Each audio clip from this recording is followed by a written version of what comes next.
তোমার বন্ধুর মারা যাওয়াতে তোমার কতটা কষ্ট হয়েছে আমি সেটা ভালো করে বুঝতে পারছি।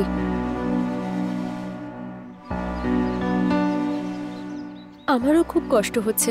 তুমি ওখানে থেকো না, তুমি চলে যাও ওখান থেকে। না, আমি যাব না। পাগল হয়ে গেছো নাকি তুমি? তোমার বন্ধুকে নিয়ে অলরেডি 3 জনের মৃত্যু ঘটেছে। আমি চাই না আর কারোর মৃত্যু হোক ওই বিল্ডিং এ থেকে। দয়া করে তোমরা ওখান থেকে চলে যাও প্লিজ।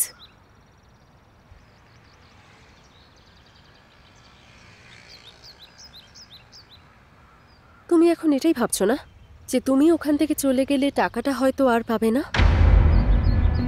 যদি সেটা হয় তাহলে আমি তোমায় টাকা দিয়ে দিচ্ছি। দেখুন ম্যাডাম, এই ডিলটা ওকে করার সময় আমি এটা ভেবেছিলাম যে যদি টাকা পাই লাইফ সেটেল হয়ে যাবে, কিন্তু এখন আমি আমার বন্ধুকে হারিয়েছি আর আমি জানি না যে ও কি করে মারা গেছে। ও আমাকে ছেড়ে চলে গেল, আমি এটা ভুলতে পারবো না। ওর মৃত্যুর ব্যাপারে আমাকে খোঁজ করতেই হবে madam.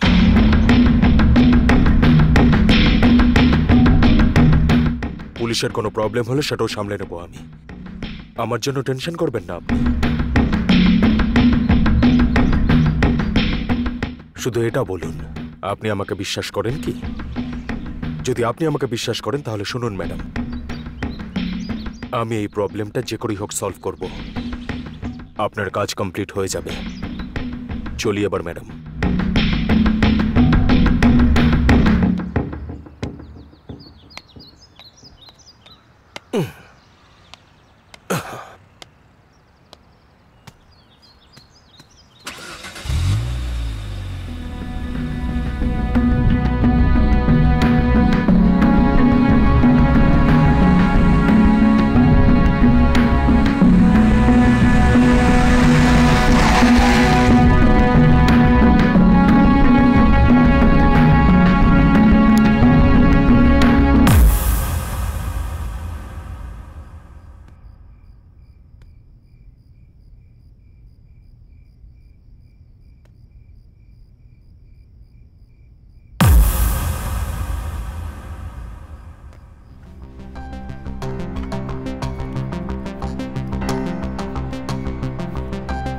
Ronald hospital, doctor Isaac Abraham.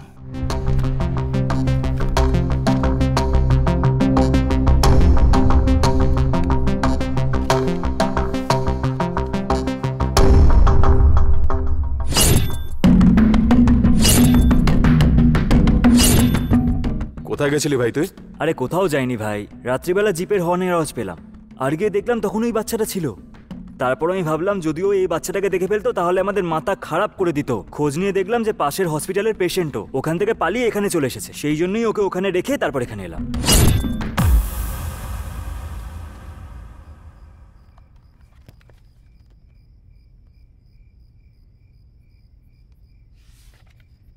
এই বাচ্চার চিকিৎসা আমি করেছি।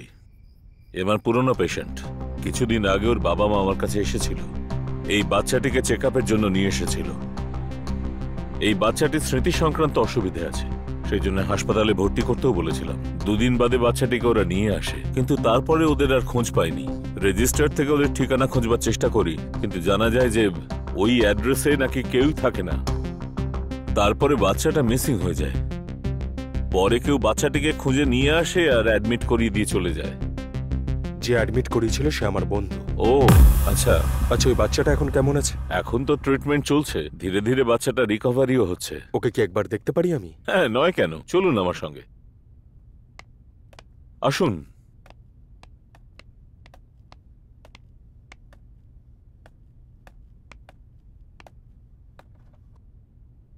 হাই।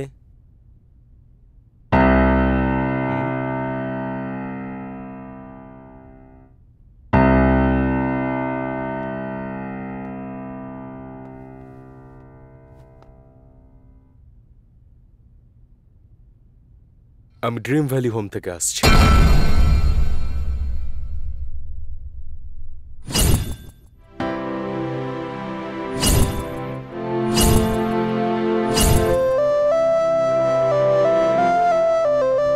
আরে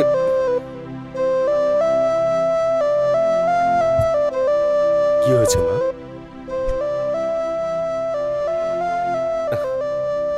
কোনো ব্যাপার না, আমি আছি তো, সব ঠিক হয়ে যাবে। হুম? মা, মা, মারে, doctor, nurse, nurse, yes doctor. তুমি এখানে বাচ্চাটাকে দেখো। আপনি আমার সঙ্গে আসুন।